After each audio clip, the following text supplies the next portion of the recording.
Hey guys, welcome back to my channel alias official. ఇవాళ మీ ముందుకి రావడానికి రీజన్ ఏంటో తెలుసా? బాదుషా చేద్దామని చెప్పేసి ఆల్రెడీ నేను డిసైడ్ అయితే అయిపోయాను అనమాట. మీరు ఆల్రెడీ థంబ్నెయిల్ కూడా చూసేసారు, మీకు అర్థమైపోయి ఉంటుంది. ఇవన్నిటికన్నా ముందు మీకు ఒక విషయం చెప్పాలనుకుంటున్నా. అదేంటంటే ఇది వచ్చేసి నా సెకండ్ మినీ వ్లాగ్ అనమాట. ఇలాంటి మినీ వ్లాగ్లు ఎన్నో తీయాలని, మీ సపోర్ట్ ఇంకా కావాలని మనస్ఫూర్తిగా కోరుకుంటున్నాను. ఎప్పుడు పైన ఉన్న వాళ్ళని ఇంకా కొంచెం పైకి తీసుకెళ్దామని కాదండి. యూట్యూబ్లో ఇప్పుడిప్పుడే స్టార్ట్ చేసిన యూట్యూబర్స్ కూడా ఉన్నారు. అలాంటి వాళ్ళని కొంచెం ముందుకి ప్రోత్సహించి ఒక అడుగు ముందు వేసేలా మీరు సపోర్ట్ చేయండి. అంతకు మించి నేను ఇంక ఏమీ అడగను. ఓకే, ఇక ఇవన్నీ తీసి పక్కన పెట్టేస్తే బాదుషా ప్రాసెస్ అయితే చాలా ఈజీ అనమాట. సింపుల్గా కూడా అయిపోతుంది. ఫస్ట్ మనం బాదుషా ప్రిపరేషన్ అయితే చూసేద్దాం. ఫస్ట్ ఒక బౌల్ తీసుకొని అందులో ఇందాక నేను రెడ్ కప్ చూపించాను కదా, ఆ కప్పుతో నేను మైదా పిండిని అయితే తీసుకున్నాను అనమాట. ఒక కప్పు అది బౌల్లో వేసేసుకున్న తర్వాత చిటికెడ ఉప్పు, అందులోనే 2 టేబుల్ స్పూన్స్ గీ, 2 టేబుల్ స్పూన్స్ కర్డ్, కొంచెం వంట సోడా ఉంటుంది కదా, అది ఒక చిటికెడు కూడా వేసుకొని బాగా మిక్స్ చేసుకోవాలి. అలా మిక్స్ చేసుకున్న తర్వాత వాటర్ యాడ్ చేయకముందే ఇలా ముద్ద కడితే ముద్దలాగా అయిపోవాలన్నమాట. అలా ముద్దలాగా అయితే మనం చేసుకునే బాదుషాలు పర్ఫెక్ట్గా వస్తాయన్నమాట. ఆ తర్వాత లైట్గా వాటర్ యాడ్ చేస్తూ బాగా మిక్స్ చేసేసుకొని చపాతీ పిండిలాగా ఒక హాఫ్ అన్ అవర్ పక్కన పెట్టేసుకుందాం. ఇక పంచదార పాకం కోసం ఇంతకుముందు మైదా పిండిని ఏ కప్తో అయితే మెజర్మెంట్ చేసి తీసుకున్నామో అదే కప్తో షుగర్ను కూడా మెజర్మెంట్ తీసుకొని ఒక ప్యాన్లో అయితే వేసుకోవాలి. ఆ ప్యాన్లో వేసుకున్న తర్వాత మళ్ళీ అదే కప్తో మనం 1/2 కప్ ఆఫ్ వాటర్ని కూడా యాడ్ చేసి బాగా మిక్స్ చేస్తూ ఉండాలి.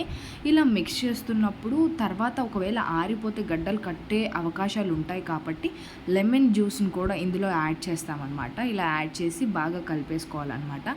ఇలా కలిపేసుకున్న తర్వాత ఉంటే యాలకుల పొడి కూడా వేయండి. కొంచెము వేస్తే కొంచెం ఫ్లేవర్ ఇంకా కొంచెం బాగుంటుంది. ఇప్పుడు ఈ పాకం వచ్చేసి మనకి తీగ పాకం రావాల్సిన అవసరం లేదు. ఏళ్ల మధ్యలో ఉంటే కొంచెం జిగురుగా ఉంటే సరిపోతుంది.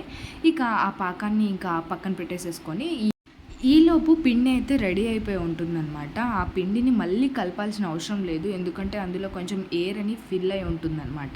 మళ్ళీ బాగా కలిపేస్తే ఆ ఎయిర్ మొత్తం పోయేసి మళ్ళీ కొంచెం అవి ఉబ్బకుండా అయిపోతాయి అన్నమాట.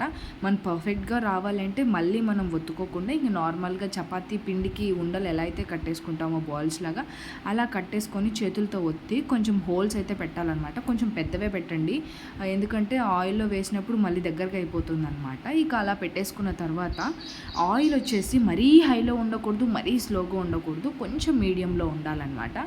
అలా మీడియంలో ఉంటే మనకి లోపల వరకు ఉడికి మన బాదుషాలో మరింత టేస్ట్ అయితే వస్తుందన్నమాట. ఇక లైట్ గోల్డిష్ కలర్లోకి మారిన తర్వాత పంచదార పాకంలోకి టర్న్ అవుట్ చేయాలి. ఇక్కడ మోస్ట్ ఇంపార్టెంట్ పాయింట్ ఏంటంటే పంచదార పాకం అనేది లైట్ గోరువెచ్చగా ఉండాలి. ఎందుకంటే ఈ బాదుషా లోపల దాకా జ్యూస్ వెళ్ళి జ్యూసీగా ఉంటుందన్నమాట. టేస్ట్ కూడా చాలా బాగుంటుంది. బిఫోర్ మ్యారేజ్ నాకు ఏ రెసిపీస్ రావు, ఏ కర్రీస్ రావు. ఈరోజు ఇలా వీడియోస్ చేస్తున్నాను, ఇలా కర్రీస్ చేస్తున్నాను, రెసిపీస్ చేస్తున్నాను అంటే నేను అస్సలు నమ్మలేకపోతున్నా. ఇక ఈ రెసిపీ వచ్చేసి నాకు తెలిసిన అక్కని అడిగి చేశాను. అక్క ప్రతిరోజు కొత్తగా చేస్తూనే ఉంటుంది. అక్క, thank you so much. Taste మాత్రం చాలా బాగా వచ్చింది. ఫస్ట్ టైం కాబట్టి నేను ఒక 8 అలానే చేశాను. ఈసారి ఇంకొంచెం ఎక్కువ చేసుకుంటాను. మైదా పిండితో కాకుండా గోధుమ పిండితో కూడా కావాలి అని అంటే కామెంట్ చేయండి, తప్పకుండా ట్రై చేద్దాం.